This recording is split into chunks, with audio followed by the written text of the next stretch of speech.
You don't have to wait for a global pandemic to make a change. I never want to consult again, because it's the corporation that sucks, not the employee. When you're in survival mode, you have two choices. 2020 sucked. 2021 is going to suck as well. But there's one big difference. And I'll tell you, people are still not ready for it. What is legacy, right? It's about being able to know that you changed the life of at least one person for the better.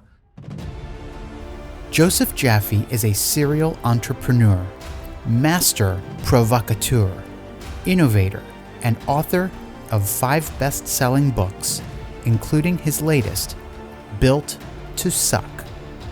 He has been featured on CBS, ABC, Bloomberg, The Wall Street Journal, The New York Times, USA Today, Fortune, Newsweek, and many others. Joseph says that every company sucks and is destined to fall. He says that the key to success is to suck less. He has the solution, but for those who are smart enough to listen.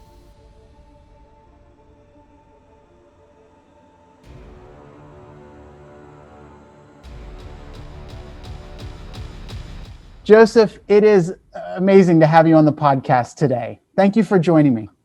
Thank you. You're painting me out to be the apocalyptic, the Grim Reaper. Maybe I am. Well, I will say that I do talk about the coming corporate apocalypse, which you should not say 3 times fast, especially when you've been drinking.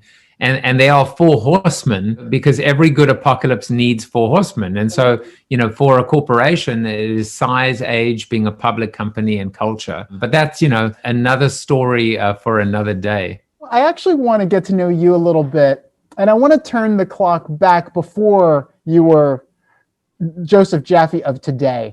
Tell me about 14-year-old Joseph. What was he like? He was fat, period. I saw recently a digitized version of my bar mitzvah, and I can only say that I never realized that my mother was a sadist based on how she dressed me up and how she combed my hair to the side. So, the 14-year-old Joseph was, and even like a couple of years younger, I was overweight, struggled with weight my whole life. And I remember when we would play soccer at school, it was always the A team and Joseph versus the rest. So for some reason, I was like adopted as a mascot. So I was never bullied, but I always had a lot of friends. I was a bit of a class clown, so I was very social, still am very social, but probably, always the sad clown, right? Inside, maybe a little bit sadder than I was on the outside, just because of struggling with weight, I would say. And I would say throughout my youth, never really lived up to my potential. I was a little bit lazy, maybe took my intellect for granted. There was always that idea of, are you bright, naturally smart, or do you have to work hard at it? And what I didn't realize at the time, but I realize now, is that there's no shame in hard work, and there's no shame in working hard. And if you get the same result, whether you are bright or whether you worked hard, the result might be the same, but maybe there's even a little bit more appreciation for someone that had to work harder to end up with the same results. So what did you dream about becoming when you grew up? I think maybe like most boys at the time, I wanted to be an astronaut. I've always actually been just fascinated by space. I'm a Trekkie, X-Files. I've always loved the mystery of the universe and intelligent life out there. I don't know that I had ambition or that I had clarity or focus about my life and my career until I read from my textbook from Philip Kotler's book. His book was one of my assigned textbooks at college. And that's when I knew I was a marketer. Fast forward to present day, I turned 50 on December 24th, and I had Seth Godin and Philip Kotler on my show. It's amazing. And it's not the first time that I've sat down with Philip. I was asked to keynote in Caracas in Venezuela in about 2005, 2006. I had to deliver a 3-hour seminar, and there were only 2 presenters, myself and you guessed it, Philip Kotler. And that's where the two of us were on equal billing, equal footing. And I'll never forget sitting down with him on a deserted private penthouse bar in our hotel for about an hour and a half. And we just spoke and we spoke and we spoke. And you know what? He took notes like his life depended on it. And I wasn't taking any notes. And I realized how arrogant I was, maybe, or just foolish, naive, whatever, coming out of it, which is this man in his 80s was still learning, you know, and he even joked about it when I mentioned it on the show. He said, oh, yeah, he said, I probably published it. You know, he still had a sense of humor that he was like, not only was I learning, but I probably was getting smarter and more profitable at your expense while you were just blah, blah, blah, blah, blah, you know, and he was just like, come on. I'm a sponge, you know, suck it up, baby. But yeah, I mean, it's just funny how things worked out. Yeah, it sounds like you had a really amazing full circle moment there. Yeah, totally. I mean, it's just amazing. And it's always like one of the biggest joys of my life is when you get to meet your heroes. It's a wonderful feeling. I mean, even I'm a huge English football fan, and just over the years through my sons going, you know, to England. And by the way, for your viewers and listeners, I'm from South Africa. It's just some people go, oh, like what part of England are you from? But going and meeting some of these players that I idolized. One of the craziest things is I took my son over and we, you know, had this 5-course meal in the VIP hospitality suite. And one of the players, his name is Justin Edinburgh. My team is Tottenham Hotspur, Spurs. And I remember winning the FA Cup, and Justin Edinburgh was in the side, and the perception that I had of him. And I was just like, hey, Justin, he was managing like a second or third division team at the time. And I said to him, I'm just curious, like, how old are you? And he was my age. And I'm like, how can we be the same age? I mean, I remember as a kid or young teenager, just you were like a giant to me. And we just laughed about it. And unfortunately, he actually passed away several months afterwards, completely unexpected. But I'll never forget that moment, connecting with him and realizing the perception that we have of the people we admire and learn from. It's so warped and distorted, sometimes in a very good way, that everything, space, time, age, you know, you transcend it all. And so like 2 moments in my life where I've ended up on a somewhat equal footing, but it wasn't about superior or subordinate. It was just about connection. What would your younger self say if he could see you today and see the level of success that you've had? Do you think he would be proud of you? I mean, it's an interesting question because normally, of course, which you know, the question is, what would you tell your younger self? And this is different. I mean, I think my younger self that hadn't realized potential yet probably would have been quite impressed. My younger self that look at me now might be a little bit frustrated, saying, like, surely you could have done more. You know, success is relative. What is success? How do you measure success? For me, you know, it is about what is legacy, right? It's about being able to know that you changed the life of at least one person for the better, that you made your difference and made your mark. So if when I pass on, I leave something of substance behind, then I think my younger self would have been proud. If not, probably would have been disinterested and moved on and gone to, I don't know, open up another comic book, or in today's terms, binge watch another series on Netflix. You've had an incredible career so far.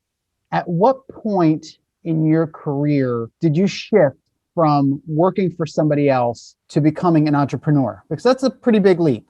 Why did you make that shift? And how did that make you feel to make that shift? I was laid off in 2002. I was at a company that I thought that I would stay at for life, climb up the corporate ladder. There's the old saying, which is everybody feels that they're overworked and underpaid and underappreciated and are better than they are. And all of those did apply to me. I will just, you know, by the way, I was the exception. But I was in a position where I thought that, you know, the keys to the kingdom were in the palm of my hand. And I was just, you know, kicked to the curb for, and the thing is, it doesn't matter what the reasons are, whether it's like, oh, it was political and it was this and it was that. the fact is, it was a liberation on so many levels. And I will say two things. One is, you haven't really arrived, you haven't really grown as a business professional if you haven't experienced some kind of significant failure, rejection, adversity, or it's almost like a rite of passage to be laid off in these times, because it's the corporation that sucks, not the employee, right? And so if not for being laid off, I would not be an entrepreneur. None of this would have happened. So, today, when you fast forward, and it just happened again, I was laid off by a global pandemic. Well, I wasn't. I mean, I've been working for myself since, but, when COVID hit and suddenly no one's hiring, no events are taking place, no conferences are happening, no keynotes are happening for the most part. When it happened again, I didn't have to think about it. I knew how to react. One of the things I've been saying is that 2020 sucked. 2021 is going to suck as well. But there's one big difference. We're better prepared for it. So if you look at what happened in the US on January 6th, or as I call it, December 37th, December 37th of 2020. Right. It was clear for anyone that thought that January 1st would magically dawn and everything would be okay. So I turned around and I've, just being a little bit additionally irreverent, I made that prediction. I said, 2021 would suck, but we'd be better prepared for it. I said, well, I guess I was 1 for 2 because it appears we're still not prepared for it. But that's the point, right? What comes with age? Wisdom. And what is wisdom really? Wisdom is a combination of resilience mixed in with experience that allows us to be better prepared and equipped to handle the what comes next and offer that advice to others. For me, the idea of working for someone, we all work for someone, whether it's our partner, our spouse, we're all working for someone, the man or the boss or whatever. To me, I'm less interested in that. For me, it's more about this idea of surrounding yourself with people that you love, that you trust, that you respect, because life is just too short to waste your time with people that don't have that backbone and integrity and spine. I really believe that. So during the pandemic, you started something called CoronaTV. Why did you start it, and what were you hoping to accomplish with it? I don't even know what I was trying to accomplish from it. I definitely hadn't thought it through that far. When you're in survival mode, you have two choices, which is survive or not. And so for me, it was instinct. I think we'll discuss it. In Built to Suck, I spoke about the survival instinct. So they say marketing is a muscle, right? Muscle, you train it, you break it down, you build it back, it atrophies, whatever. But survival is an instinct. The deer or the buck in the field, when a lion is bearing down on it, it darts in time or it's lunch. And the survival instinct is either based on what's called self-preservation, which is don't kill me, or adaptation, which is I'm going to kill you. Or if it comes down to you or me, right. Good luck. I was in South Africa visiting my mom, who she's good, but 4.5 years into what is now a chronic bout of cancer or battle with cancer. And I was visiting her, as I've been trying to do several times a year if I'm able to. And I'm giving a presentation because I try to kill two birds with one stone, as it were. Phone rings 10 minutes before. It's my wife. It's like March 11th that she doesn't feel very well. She went to a party. She's got all these symptoms. I said, you have COVID, right? And she's like, no, I don't think it's COVID. I said, it's COVID. You better get tested. So she did. She had COVID. So I come back from South Africa, March 11th or 12th, I think I get back, go straight into isolation, into quarantine. And suddenly, at the same time, all these speaking engagements and consulting engagements are getting canceled or frozen or whatever. So I just did two things that I knew how to do. One is help people, and two was create content. And they said in the early months of this process, helping is the new selling. So for me, I was helping before I was selling. And I had no idea. There was no Corona TV. It was just Facebook Live. And then a week later, experimenting with Zoom. And then a week later, using a piece of software, which I describe as life-changing, which is StreamYard. But I went from, is this thing on? Hello? Am I live on Facebook? I went from that to, welcome to Corona TV. I'm your host with a logo and banners and overlays and, and guests and everything in a period of about 2 weeks. Wow. So the learning curve was like hockey stick. But very early on in the process, I started to feel like that I'd created something special, mainly because people were telling me things like, you're a really great interviewer. You have a gift. And I was like, I'm just trying to do what you're doing right now. Like we're just trying to figure out how to not look like an idiot, on the other side of the screen. And it just hit me like a ton of bricks, which is, this was my calling. This was my purpose. This was what I was meant to do on this earth. And so I decided I was all in on this, all in. Like, I hope I never have to consult another day of my life. Wow. This is what I was meant to do. It's an amazing feeling, the joy that comes from the fact that I have never worked this hard in my life. I have never been so happy professionally, in my life. And I'm not necessarily even sure, people keep asking me, how are you going to monetize? And what are your views? I'm like, I have no idea what my views are because I'm not interested in the views. I'm interested in perfecting my craft, and I know what I'm trying to build. I know what the outcome is. I know that whether it's CNN or CNBC or Cheddar, that's the goal. This is not the Joe Rogan experience. This is the Joe Jaffe experience. And if Spotify could pay him $150 million, I'll take just a fraction of it. But I want to say one more thing. And I say this to everyone. How many episodes of the Joe Rogan experience had he done when he was syndicated or acquired or bought whatever by Spotify? So most people will say like 100 or 300 or 400. And so what's your guess? My guess is 1,000. Yeah, so you're closer to it. It was about 1,500 episodes. So I heard this piece of advice early on in this process. The advice was from someone who'd been streaming for a long time. And the advice was, if you're not prepared, if you're not prepared to commit to this for 2 years, come hell or high water, stop now. And so I was like, that is liberating for me. That was my liberation. I was like, all right, well, guess what? We're in January 14th. We're 10 months into it. I've got 14 months to figure it out.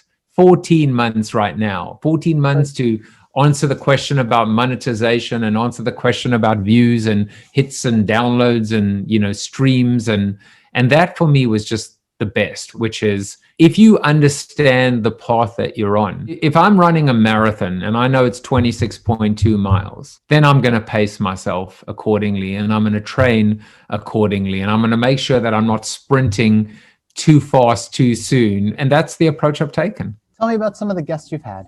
In no particular order, I've had Jamal Mashburn, NBA legend and entrepreneur. I've had my favorite author in the whole world, James Rollins. I've had Survivor winners. I've had Joe Delagrave, who's a bronze Paralympian. I've had a whole host of C-suite executives like Mark Pritchard, who's the global CMO of Procter & Gamble. I've had pretty much every marketer out there or marketing guru or thought leader, the Jay Bears and the Mark Schaefers and the Mitch Joels. And I've had, entrepreneur extraordinaire Bob Pearson, who we both know. In fact, Bob introduced us. And the list goes on. On my birthday, as I said, I had Seth Godin and Philip Kotler on the same show, which was just an absolute treat. And it's just been fantastic. I've had someone who survived the Moonies cult. And what I love about it is, for me, it's like my mental gymnastics. It's like, if it isn't interesting, then I failed.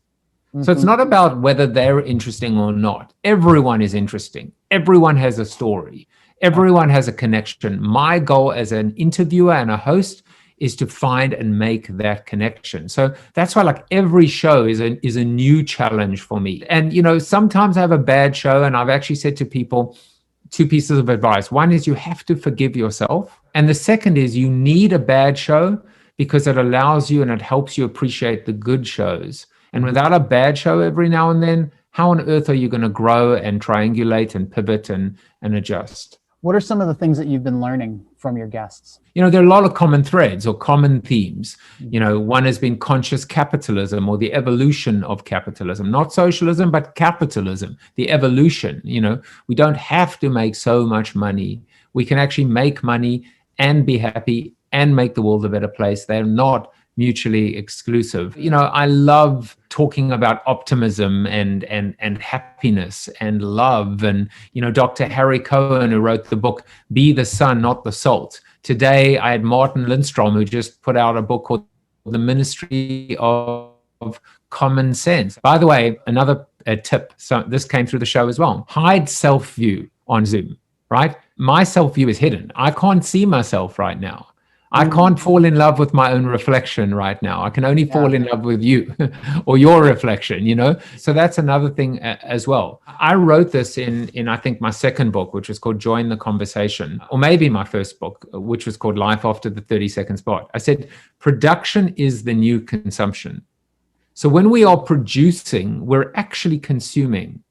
When we research a blog post or a podcast or a guest, we're learning from that research, but more importantly, from the actual, in our case, I'm learning from you, you're learning from me. It's a wonderful, wonderful exchange. So for me, it's this idea that every day I'm not the teacher, I'm the student as well. These are all lessons and learnings that have come through the show. What are some of the things that have been surprising to you? People are probably a lot kinder and nicer than maybe you think. It's unbelievable how gracious and generous people are with their time. My show is an hour and a half. It's actually more. I mean, it's 10 minutes. People come into the green room, to do a tech check and chat a bit. The show itself is an hour. I only bring them on 10 minutes into the show. So I do a little monologue. And then there's a 30-minute Zoom after show, which, by the way, talk about surprising. The Zoom after show, that's the ultimate surprise. It is therapy. It is cathartic. It is illuminating. We've ended up with a bunch of, I call it like a motley crew, like a bunch of misfits. We've got a curmudgeonly conservative. We've got an environmentalist. We've got a philosopher. The philosopher was a guest on my show and he won't go away. He just comes back every day to the after show. I'm not even joking. We've got a recovering douchebag. I mean, literally a guy who's just written a book, his memoir, The Diary of a Recovering Douchebag. And there is just a dynamic between us. We know each other, we trust each other, we like each other, and we play off each other. And what has been the ultimate surprise is that more people that are watching the show don't come to the after show. And it's the weirdest thing, because there's that old saying, which is, the only thing worse than a completely overcrowded bar or club is a completely empty one, right? So we look at this and we think we've got this small, intimate after show with 8 people or 6 people or 7 people, sometimes 13 people. And I just wonder why we don't have 3,000 people every day, every day imagine that, being able to spend 30 minutes with over 188 guests and myself, right? The Booby Prize, and not want that exposure and that access and that ability to be on an equal footing. But at the same time, and I'll just come full circle, sometimes I worry that a guest is going to come to the after show and only see 6 or 7 or 8 people and think, am I wasting my time? But not one guest has ever left without going, that was like so surprising, so refreshing, so incredible, the intimacy and the level of conversation. The funny thing is, be careful what you wish for, I always tell people, because tomorrow, if I was to start the after show and I would see 300 people trying to get in, I wouldn't know what to do with it. And then I would have to worry about being Zoom bombed. And I'll just say one more thing. It's funny how we're like spending so much time on this after show. But the other day I heard this, like we had this discussion, which is enjoy it now. Enjoy the time now while it's quieter, while it's smaller. That's our lesson as well during COVID. Enjoy the time when the world was a little bit more peaceful. And of course, I'm not talking about riots. Right. In some levels, it's not peaceful. But the solitude, the peace of being in your own home with your own family, away from the hustle and bustle, we may never get this period again. And hopefully we won't get this again. in terms of context of COVID, but we're going to have to fight and strive to create these moments of peace in our life. Otherwise, we'll go crazy. I think that what you've created is something very special. I've had the opportunity to tune in to several of your episodes, and what you've created is something that's so sorely needed in this day and age, a place for people to come and learn and process and to be different from one another and engage in a way that is non-threatening. And something that you said earlier really resonated with me, and it's one of the things I've been learning as well, is that if I were to align my life and really kind of tilt my perception of the world according to how the news presents it to me, I would be suicidal, because that's not a true reflection of the world. I believe that there's a lot more love, there's a lot more goodness in the world than the news will actually portray. But you've definitely created something very special there. I'll just add that, those points are vital, but the fact that you even said it right now is more important. And what I've learned, and going back to common threads, which is we've discussed racial inequality and social justice, but we've also discussed ageism and the challenges and the transformation that men are going through, in terms of traditional roles for men and men learning how to adapt and needing to adapt as well. So it works both ways. The world needs equality, inclusivity, fairness on all sides, but it also needs the sides that have struggled, or not struggled, I should say, the sides that have had some kind of unfair advantage in the past, not to be punished, but to learn how to adapt. One of the most simplest elements is the ability not to bottle stuff up. Cowboys don't cry. That's rubbish. It's the ability for us to express ourselves and demonstrate our vulnerability. And I'll tell you, people are still not ready for it. I almost feel bad for people that had corporate jobs throughout COVID. I feel bad for people that their only change in their lifestyle was an inconvenience of staying at home, where they were, they stayed at home in their mansions, in their 6 and 7 figure salaries, and they never got to experience this life-changing moment firsthand. And of course, what I mean by that is if you weren't touched or changed in some way, shape, or form, and you go back to taking advantage of people or cutting someone off on the road or taking someone's seat on the bus, what did you learn? What did society learn? What did humanity learn? That's kind of where we are now. And it's not too late, right? It's not too late to pivot. I want to shift a little bit to the book that you just wrote. Why did you write Built to Suck? So the book has been like unbelievably prophetic. Sorry, I dropped my prop right now, which is my Lucille bat, because remember I spoke about Walking Dead. Right. So everyone has a pre-pandemic and a post-pandemic job, but this is how I ward off the zombies, that are at the corporate apocalypse. I wrote this book because it was clear to me that something significant was happening in the corporate landscape. I will say two things. One is, I remember the spark, the catalyst was, I was in my daughter's classroom, and the chart is actually in the book. There's a map of 5,000 years of history, and it's color-coded by continent, and it shows the rise and fall of civilizations, dynasties, empires, Ming, Ottoman, Roman, Egyptian, Nazi Germany, you name it. Every single one of these arrogant, hubristic societies, cultures, empires that were delusional, that thought they could rule the world and live forever. And it's so ironic, by the way, I'll just say this, which is when you look on the extreme right of this chart, there is Russia, which used to be USSR. There is China that could be going through a lot of changes post-COVID when the world fairly or unfairly decides to hold China accountable. And then at the bottom is this little purple blip called USA. And by the same token, if no man lives forever, if no empire or dynasty or civilization lives forever, how arrogant are we to think that a country or that a region, look at Brexit, for God's sake, in Europe, It's happening in front of our eyes right now. And I wrote this book a year and a half ago, almost 2 years ago. It feels so current, and it feels like it was yesterday. So if all of that applies, well, then it has to apply to a company 120 years old, set in its ways with all this, bureaucracy, red tape, and politics and silos and dysfunction. So this book was written because I saw the end of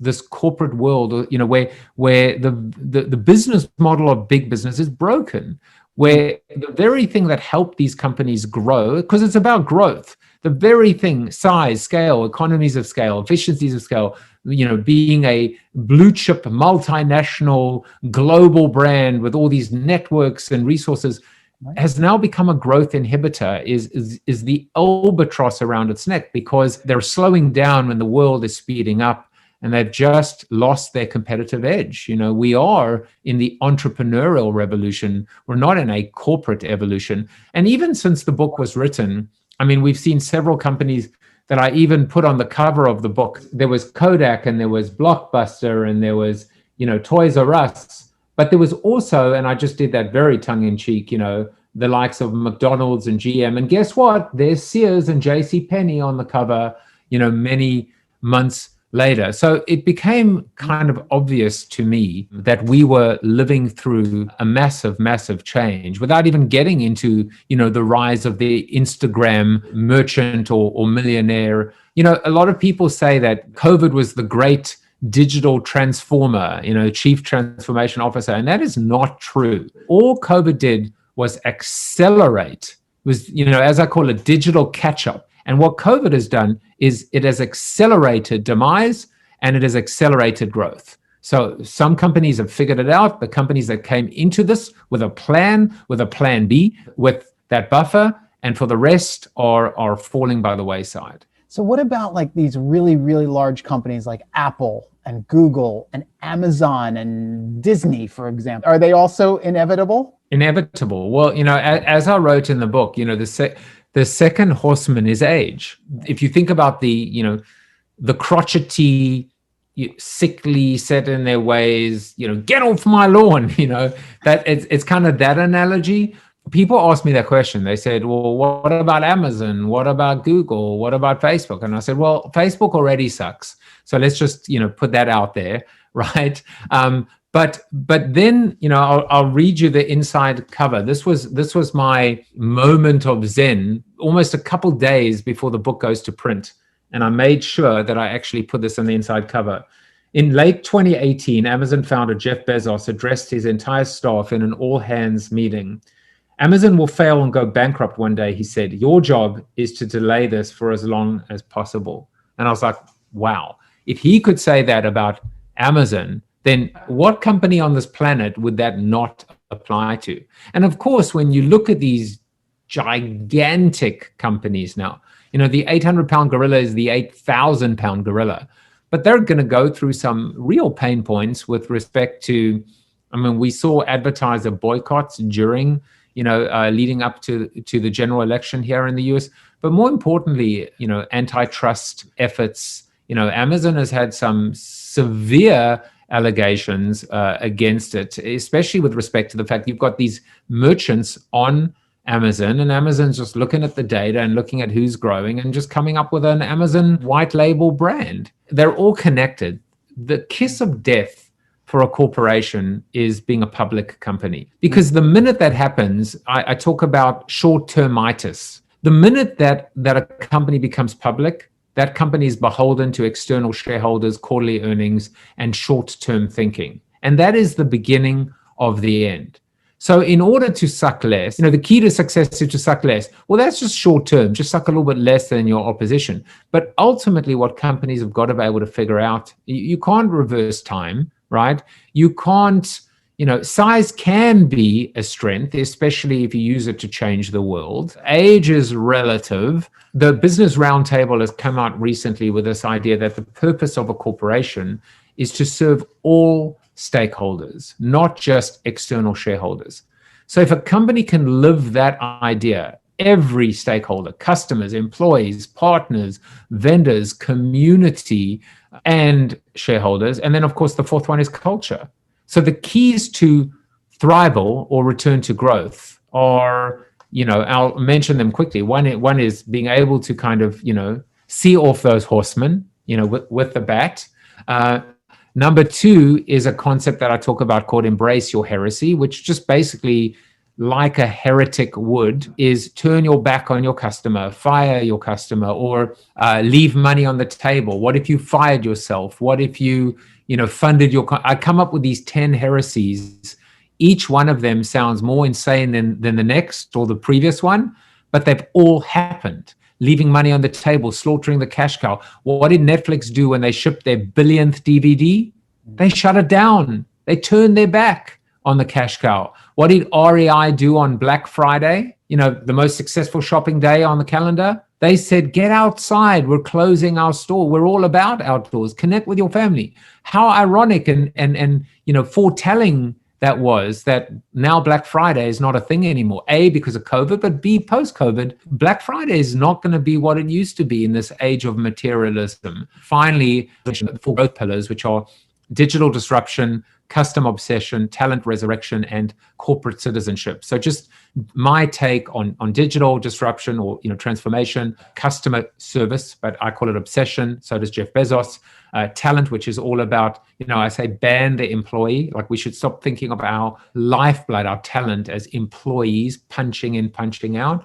And then corporate citizenship is that theme that we discussed about the evolution of capitalism. What can companies and organizations do to get a realistic appraisal of where they are in that process? I mean, the first is always, it's introspection and self-reflection, but is to audit. I mean, you can audit a lot of this. I've come up with a lot of these frameworks in the book that actually talk about how to do these audits. You don't need me to be able to do these for you, but you can look at how you score and how you stack up against those 4 growth pillars. And those growth pillars have to be over-delivered against. You can identify some of these heresies and be able to map them out. But I actually created something called the survival planning canvas that just uses, the business planning canvas of the whole lean startup movement. And it's a 1-pager document, or it's not even a document, it is a canvas that allows you to fill in and go through your headwinds, your tailwinds, your North Star, your competitive set, which is a slightly different. I break competitive down into 3 categories. The incumbents, which are the usual suspects, the challenges, which are the high growth or fast moving challenges, typically startups, but then the incubators, the ones that are still on napkins and starting out, because these are the companies that you might buy, or more importantly, the companies that might buy you. And then on the bottom of the canvas are 2 things. One of them is this whole idea of the heresy, right? It's put yourself out of business, walk the plank, as I call it. And then the other one is discover new worlds. So there are a bunch of exercises like magic wand, right? If you rubbed a lamp and a genie appeared and gave you 3 wishes, what would you wish for professionally? If you had an unlimited budget or blank check, what would you spend it on? And then the third one is if you could start it all over again, what would you do? It's so important to think about, because right now, when you think about JetBlue, when you think about, these airlines, when you think about some of these Ally or Inspiration, these banks, why do they do well? Why are they growing? Why are they so fresh? Because they're not starting with legacy and incumbency and baggage. They're just starting off saying, again, goes back to common sense. If you were starting a business today, would you do it the way that you've always been doing it? Hell no. So is there a point of no return for a company? Like, what are the signs of that? Well, there might be. There was actually a study that I cite in the book that actually shows that for companies that have had 20% total shareholder return, TSR, but for companies that have declined in 20% or more TSR year on year, so for 2 consecutive years, and this was a study done over 20 years and all Fortune 2000 companies or global 2000 companies. So every company, 2000 largest companies across 20 years, only 5% of them returned to their earlier levels. Wow. So there is this idea when the rot sets in, Now that's 20%, and then another 20% the next year. But then they do it as well for 10% and 10%.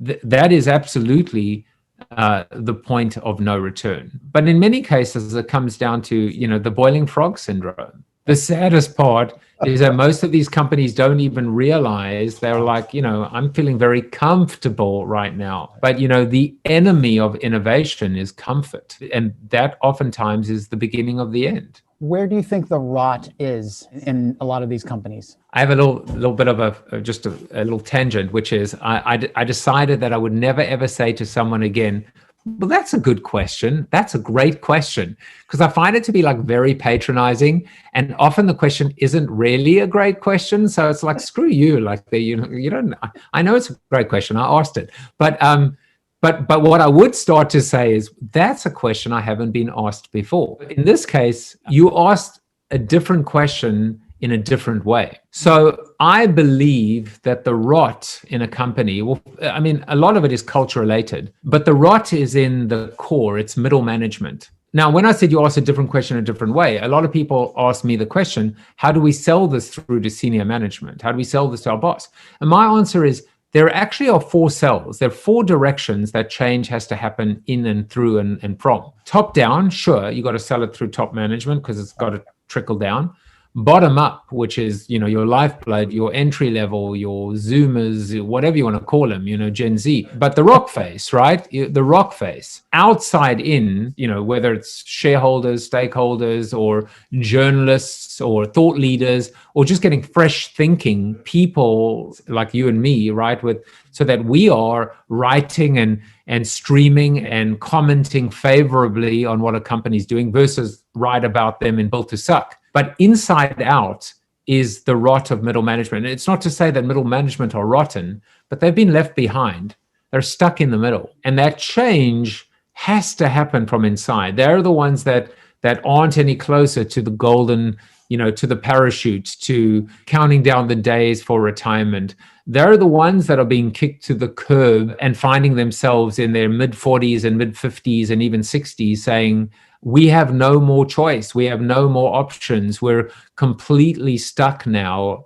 We thought this company would be loyal to us. So they're the ones that are going to resist change as well. The other day on the show, it was a nice little debate with Seth Godin himself, where I said, I always believed that my biggest fear is that I would get to 50 and not have any choice or options in life. That this was my biggest fear, that as you get older, you get less and less options. You're 20, the world is in the palm of your hands. You can go anywhere you want. You can do anything you want. And Seth disagrees with that. And you know what? So do I, because I've learned actually you have more options. Absolutely. You have more options. And when you look at companies that were started by 40-year-olds and 50-year-olds and 60-year-olds, there's so many examples. Just go and Google them, and you can actually see that, being a middle manager today, it used to be a curse. It's not, it's a blessing. So that's the message to middle managers out there. But also if you are on the top or wherever else, figure out how to harness this dormant power and turn it from a rot into something that can be a salvation for your company. I want to do something a little bit different, and this is a bit of an experiment. So I'll ask for your forbearance and appreciate your playing along. I love experiments. So I want to do something called speed round, and I'm going to say the name of a company or a person in the news, or not in the news. And I want you to tell me the first word that comes to mind when I say that word. Okay? Okay. The first word. Kodak. Relic. Blockbuster. Arrogant. BlackBerry. Culture. BlackBerry was part of our culture. It was, Crackberry. I mean, people spoke about their Crackberry. How did they lose that? How did they lose that advantage of being so darling? Like, what went wrong? Like, to me, it's just like it's to have that, to have it and lose it is so tragic. IBM. Big Blue. HP. Awesome. Procter and Gamble. Traditional. Apple. Seamless. Tesla. I would say future. CDC. Beleaguered. Donald Trump. Gotta be hubris. Joe Biden. Boring. His slogan in 4 years' time is 4 bore years. So I mean it boring in a good way. We don't need drama anymore. No more drama, please. Just give me boring. Elon Musk. Enigma. Steve Jobs. Maniacal. Kim Jong-un. Tiny. Amazon. River. No, I'm just kidding. Ubiquitous. Disney. Magical. Awesome. So I want to transition and ask you some general questions. If you could share one secret of your success, what would that be? Well, I'll tell you, I've through this period come up with this 3-pronged piece of advice, which is as simple as love what you do, be true to yourself, and stay the course. That's it. That's my new formula for success. What is the greatest lesson you've learned, either in life or in business? I think it comes back to time. I mean, hasn't time been the great equalizer, right? But it's also time and perspective, and everything's relative. It all fits together, right? You think you're richer, you think you're rich, someone's richer. You think you're poor, someone's poorer. You think you're sick, someone's sicker, right? You think you're successful, someone's more successful. So part of that is to be happy with, to be content, to be at peace with your life. But for me, like back to time, it's never too late. In a year's time, you're going to wish that you took my advice and you took, your advice and started your show or made the leap or made the change. So that's the lesson. You're 50 years old, you want to start a streaming show, you can do it. Well, I started at 49, right? But it's all relative. What do you want most for your life? For me, I've always said professionally, I've said it somewhat tongue in cheek, but there is some truth to it, which is I want a Wikipedia entry. I mean, I feel like I've done enough, and it's not about status or ego. It's just about knowing that I made a mark. Like I want to, nothing would please me more, even if I didn't make a penny from it, than one of my books to become a textbook for everyone in an, I've been told countless times, Built to Suck should be mandatory for every single MBA, student in this country. I would love that. I would love that the Wikipedia entry to say, he created the flipped funnel, which is, the first model of its kind, and the flip funnel and the traditional funnel together makes the marketing bow tie. First time that acquisition and retention had ever been put together. So that's what I want. I think it's not insecurity, or it's just the ability to be acknowledged and respected for my contributions. It's less about chest beating, and it's more just about knowing that I made a difference. Are there any final thoughts that you want to share with us? I just want to open up the floor for you, anything else that's on your mind. I've loved the conversation. I would say, for people that are out there that are stuck at home or stuck in general, make use of this time. You don't need another global pandemic to invent or reinvent yourself. Sometimes it helps to be pushed. I was in my career, I was again this time. So, who am I to now say you don't need a global pandemic? But some people do, but you really don't.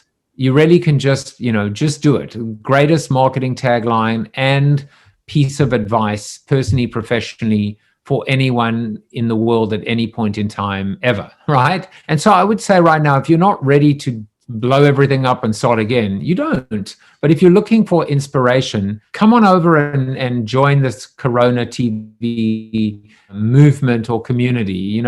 For now it's free. And even if it isn't, it's probably going to be $5 on Patreon. So, it's not going to break the bank. But really, I've been able to create, and my regulars have been able to create something really, really special. The last point is just to say to people, you're not alone.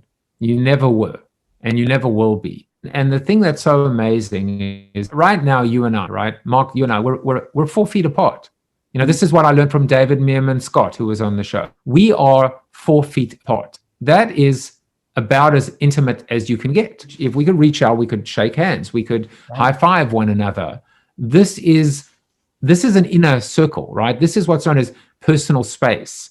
Yeah. So even though people are going through Zoom fatigue and all of this, you can still find these amazing moments to connect at the most profound, deepest level. Take advantage of it. Thank you so much. This conversation, Joseph, has been absolutely amazing and enlightening and just incredible. I mean, to have you on the show has just been amazing. And I hope to continue the conversation. Where can people find and connect with you online? My website, my relic speaker website is josephjaffe.com. I still have not changed it since COVID hit. So you will not see anything there about me being the world's greatest virtual speaker. I don't want to be a virtual speaker. I want to be a real speaker, right? I'm at Jaffe Juice on pretty much every social media channel. I spend a lot more time these days on like an Instagram than I do on anything else, but Facebook, LinkedIn, et cetera, et cetera. And then finally, CoronaTV.show or JaffeJuice.tv. That's where you can subscribe to the show every day, 12 noon Eastern Standard Time. And then the after show, which begins at 1 p.m. Fantastic. Joseph, you deserve a Wikipedia entry. From your mouth to God's ears one day. At least, like when you introduced me at the beginning as a serial entrepreneur, I'm like, at least it doesn't say serial killer. So, I might have a better chance of getting that Wikipedia entry if I was a serial killer. But whatever. I'm patience. Patience is a virtue. This has been fantastic. Joseph, thank you so much.